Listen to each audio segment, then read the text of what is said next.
Seperti diketahui dari Merapi ya dulu, Merapi, Palu, terus Cianjur, ya kebetulan saya dari awal ikut dan kali ini mungkin bentuknya memang agak berbeda bentuk penampilannya karena sebelumnya selalu di outdoor di sini ya di Bentara Budaya ini. Jadi lebih umum sifatnya dan durasinya juga sangat panjang, kadang-kadang bisa sampai 3 jam gitu.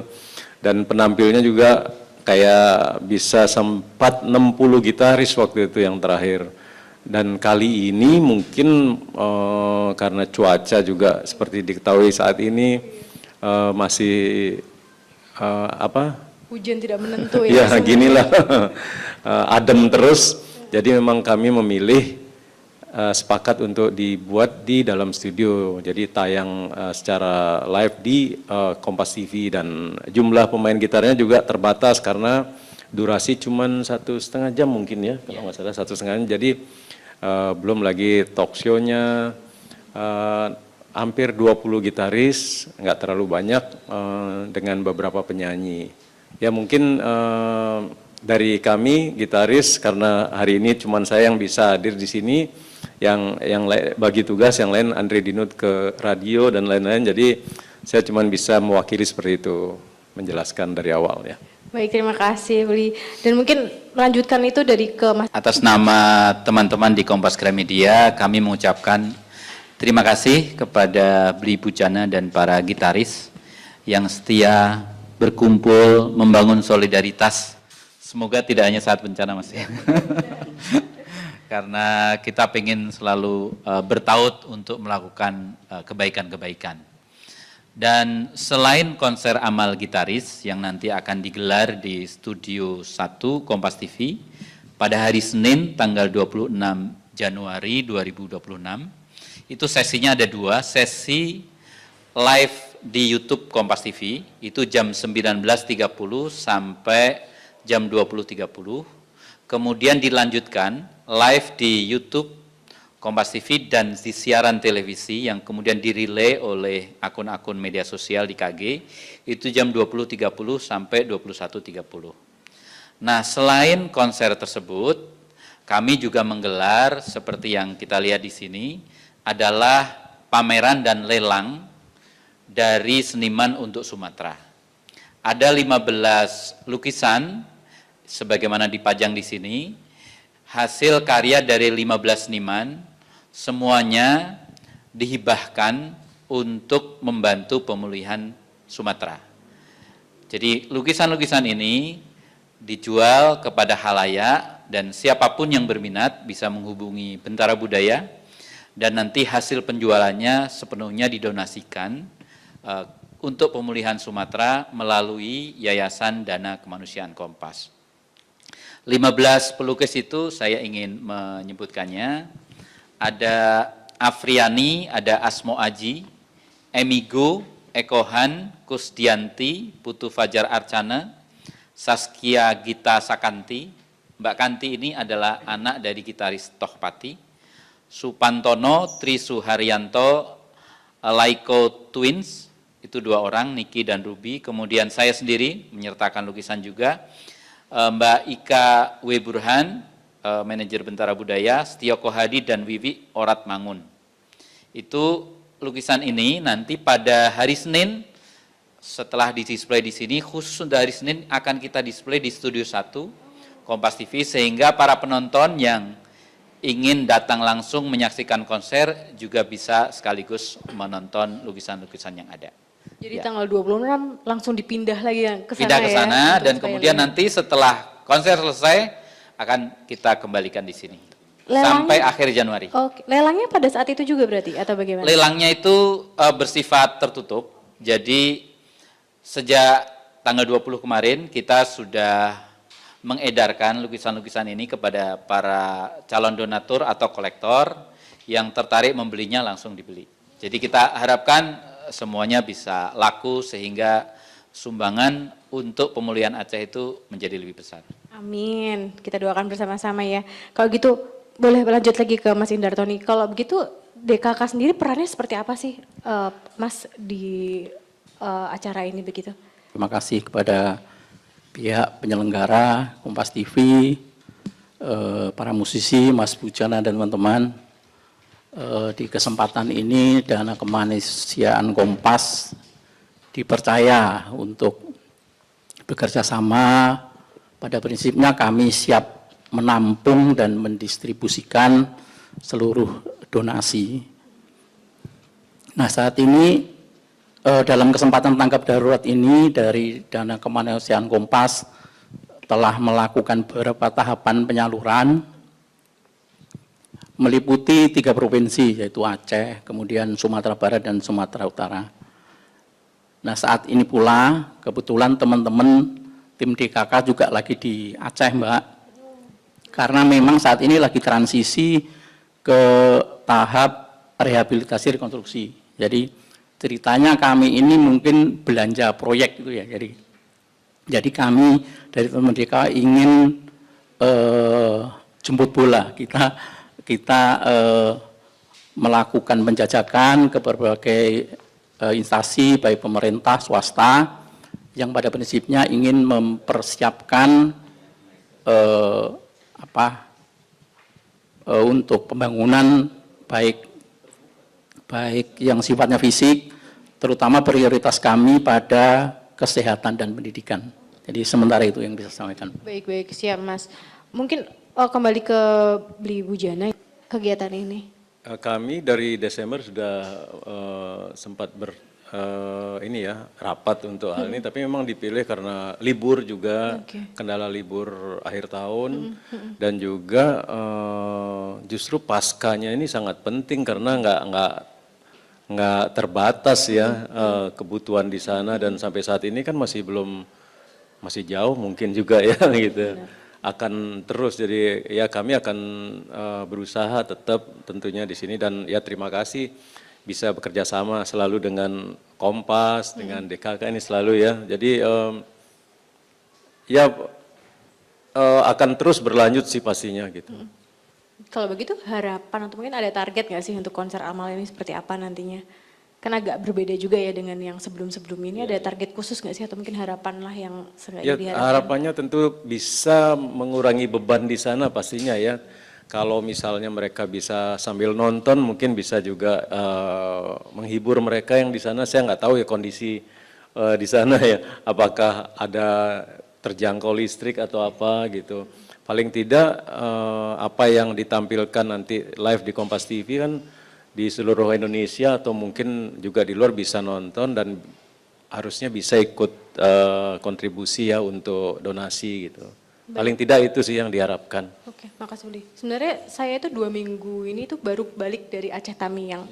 Itu ada satu tempat yang memang masih terisolir di daerah desa. Kadang lihat di media belum tentu tahu persisnya. Nah seperti ini kan nggak kejangkau 2 bulan ya belum kesentuh. 2 bulan. Ya seperti itu. Jadi paskanya nih nggak ada batas saya rasa sih gitu. Benar-benar Mas. Kalau gitu Mas, ya mungkin kalau boleh menambahkan juga atau mungkin menyambung. Sebenarnya apa sih? Sebelum menjawab itu saya ingin menambahkan sedikit. Boleh Mas. Kenapa momennya sekarang? Pakai yang ini aja lebih jelas ya. Kenapa momennya sekarang? Pertama karena bencana banjir dan longsor ini sungguh dahsyat. Dampaknya itu bahkan mungkin sepadan atau dalam beberapa hal lebih parah dari tsunami yang menghantam Aceh 2004. Saya ingin mengutip data ya dari BNPB. Yang korban meninggal itu ada 1.198 orang. 144 orang hilang. 166.579 pengungsi. Selain itu, rumah warga yang rusak itu ada 175.000 sekian. Belum lagi fasilitas pendidikan, jembatan, fasilitas umum, tempat ibadah, gedung perkantoran itu semuanya rusak. Dan kalau kita mengikuti taksiran dari Kementerian Pekerjaan Umum, biaya pemulihan itu mencapai 74 triliun. Sementara waktu pengerjaannya itu 2 atau 3 tahun. Jadi ini memang membutuhkan stamina, anggaran, dan waktu yang panjang untuk memulihkan Sumatera. Kemarin di akhir tahun sudah digelar juga beberapa penggalangan dana, tetapi kami merasa bahwa sekarang ini masih sangat diperlukan. Jadi Sumatera masih membutuhkan uluran tangan kita.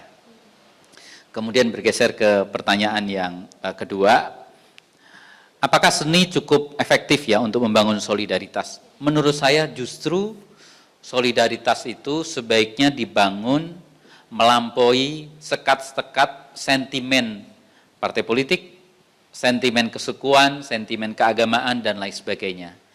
Dan instrumen yang paling universal, yang paling netral, dan bisa menerobos batas-batas itu adalah seni. Orang bisa menyukai musik, bisa menyukai lukisan, tanpa pandang bulu agamanya apa, rasnya apa, warna kulitnya apa, partai politiknya apa. Jadi orang dengan partai politik yang berbeda-beda, dengan agama yang berbeda-beda, dengan suku yang berbeda-beda, bisa sama-sama menikmati petikan gitar Beli Bujana. Atau menikmati lukisan abstrak, lukisan realis, dan lain sebagainya. Jadi justru ini adalah instrumen yang kami anggap paling universal, paling bisa menyentuh, dan tidak masuk ke wilayah-wilayah sentimen politik.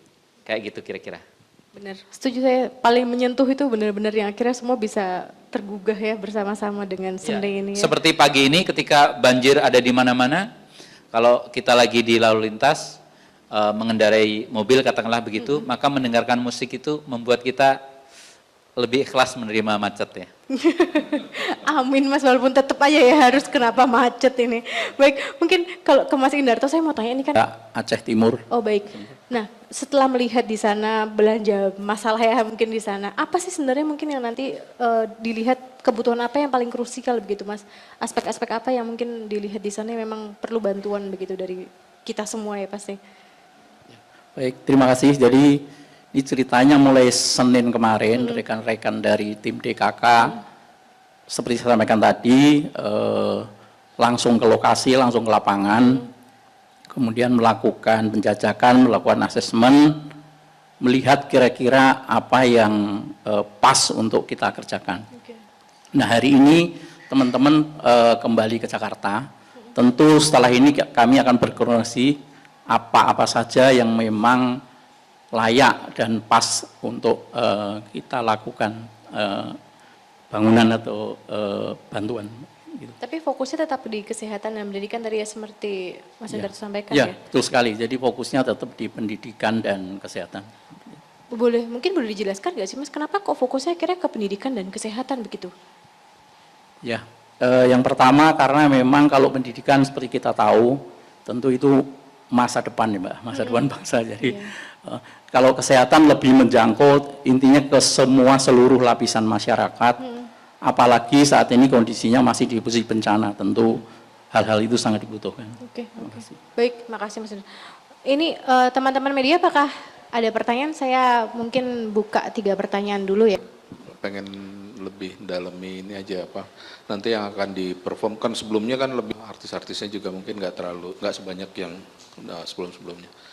Mungkin pengen bisa ini ada lebih diceritakan sekarang diciptakan baru-baru ini atau gimana? Mungkin bisa dielaborasi aja dari Bujana. Dibuat kemarin ada beberapa, jadi lintas ini juga kebetulan generasi ya, dari yang paling tua Mas Yan Antono kalau gitaris ya, terus memang ada beberapa yang berhalangan juga akhirnya gitu. Ada Mas Jubing, ada Topati, ada yang gitaris termuda mungkin, ada namanya Stanley Baktian itu lagi gitaris slide ya sekarang yang lagi mungkin di sosmed orang sering lihat gitu. Terus musik direktornya Andre Dinut, terus yang lain lagi tampil ada Kin The Fly, sampai enggak, oh di sini ada ya. Ya Enda juga sama Rido Hafidz, Syarani, Eros Chandra ya. Ya tentang lagu Kami menyesuaikan sebetulnya karena sekarang berkaitan sama hak cipta dan lain-lain. Kebanyakan memang yang ditampilkan adalah lagu yang mereka terlibat di acara ini juga, seperti lagunya Eros tentunya sudah dapat clearance ya, terus lagu dari saya juga ada, dari Rama Niji juga ada, terus Mas Yan Antono, lagu legendnya Mas Yan Antono nanti akan ditampilkan juga. Nah penyanyi-penyanyi yang membawakan juga mengikuti lagu-lagu yang ada gitu. Jadi kami memang kebetulan nggak membuat lagu khusus untuk lagu baru gitu, nggak kebetulan. Jadi lagu yang sudah ada dimainkan, itu pun nggak ada yang main sendiri semuanya karena berkaitan sama durasi. Jadi dengan 20 gitaris itu kebanyakan kolaborasi jadinya. Seperti Mas Yan mungkin dengan Topati, terus Mas Jubing dengan listnya saya nggak hafal juga. Baru kemarin karena sudah dilatih sih. Terus saya juga main dengan Edi Kemput juga ada gitu. Seperti itu. Penyanyinya pun nggak semuanya nyanyi sendiri, jadi gabung-gabung. Ya seperti itu. 10 lagu ya kayaknya, 10 lagu. Baik, terima kasih. Konsepnya gimana sih Mas? Mungkin beli konsep dari nanti penampilannya itu gimana sih? Apakah ada konsep? Jadinya seperti Mas Jubing mungkin ketemu dengan Eed seperti gitu, banyak yang crossover jadinya ya. Terus ada Mbak Ubit juga kebetulan yang memang orang asli Aceh ya, Nyaina Raseki namanya. Beliau akan main dengan Endah kalau nggak salah. Mereka belum pernah ketemu, memang belum pernah main. Itu sesuatu yang unik juga, akan membawakan lagu tradisi Aceh ya. Oke. Oh, ya, ya. baik. Saya sih sebetulnya dalam hal ini pengennya sih nggak ikut main ya, karena sebagai anggap aja panitia dengan Mas Rido dan lain, tapi akhirnya digabung-gabung aja biar ikut dengan format rame-rame ya. Seperti di lagu Mas Eros mungkin instrumental gitar berlapan seperti itu. Wah, menarik. Itu mungkin ya Pasti itu deh akan nanti. gabungan berapa orang juga. Jadi ada lagu-lagu Aceh juga yang nanti akan dibawakan ya? Ada, Oh, baik. ya. Beli, ini juga jadi pertanyaan kan banyak yang belum pernah ketemu. Kemudian bagaimana nih para musisi, mungkin gitaris atau mungkin dan penyanyi, latihan ini untuk mempersiapkan besok Senin ini? Ya, kami sangat minim sebetulnya karena jadwal ya. Jadwal kemarin Mas Ebit sebetulnya bisa tiba-tiba ada kontrak ternyata di Jogja. Nah seperti gitu kan. Jadinya ngatur waktu latihan, ngatur kesiapan tampil juga baru dalam seminggu kemarin semuanya fix ya. Nah akhirnya mengatur latihan kebanyakan ya 50% latihan langsung di tempat hari H. Tapi musik sudah digarap kemarin. Jadi mereka latihan, Mas Dinut latihan dengan band, kirim audio ke semuanya untuk didengar gitu. Semuanya pasti dipersiapkan dengan Ya, matang. dan karena baik ini kan gitu ya, juga Mas?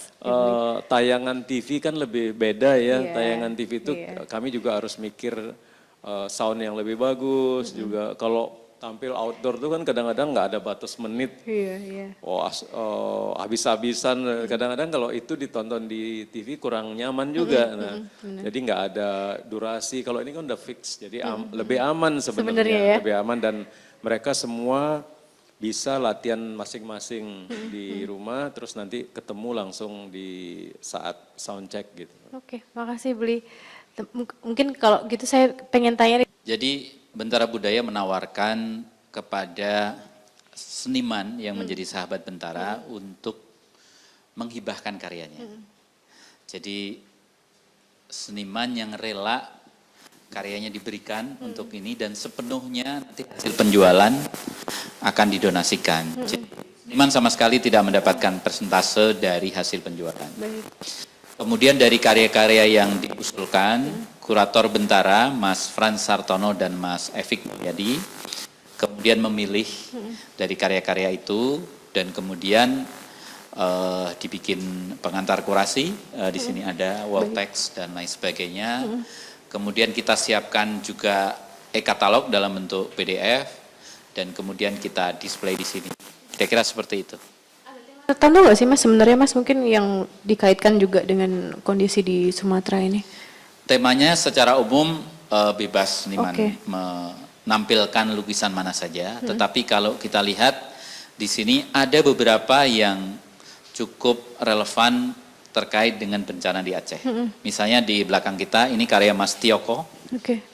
Ini berbicara tentang kerusakan hutan akibat deforestasi atau illegal logging atau penebangan pohon sehingga suasananya sungguh merana ya. Burung kehilangan habitatnya, anak-anak burung mati terbakar dan lain sebagainya. Kemudian di samping Beli Bujana ini karya Emigo, melukiskan hutan yang ada di Papua yang masih perawan, yang masih asri.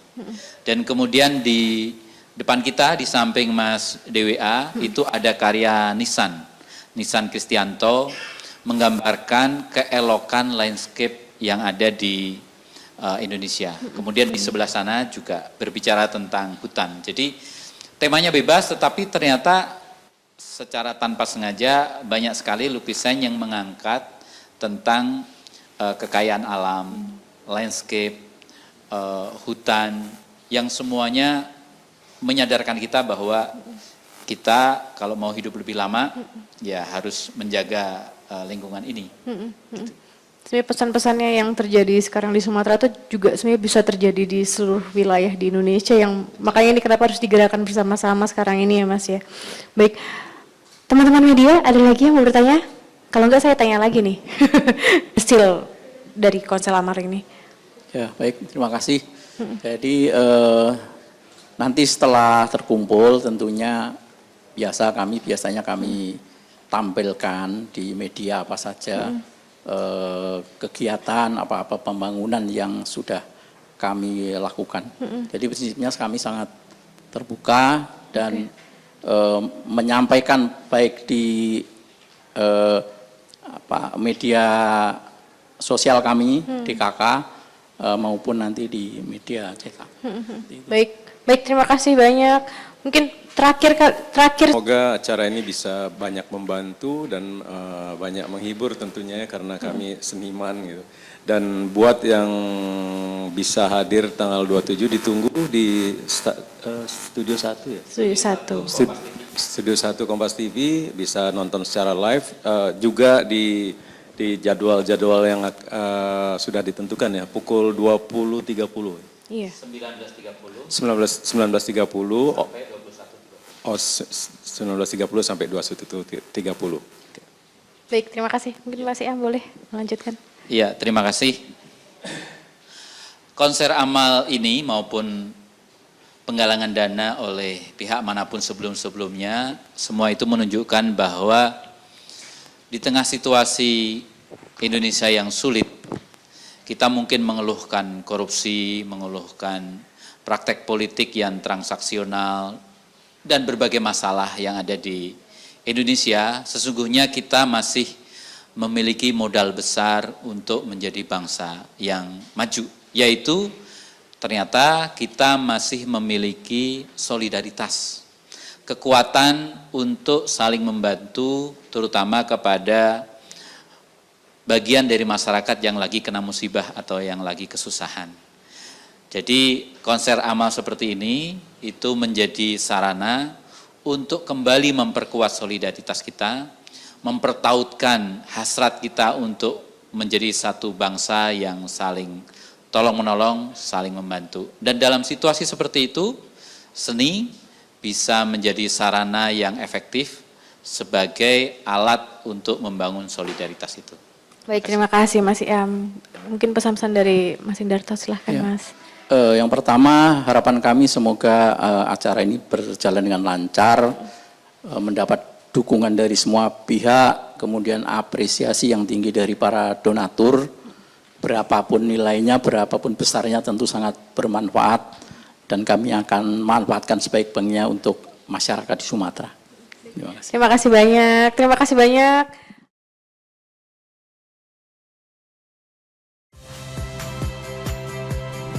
Saya Odin Fridianto.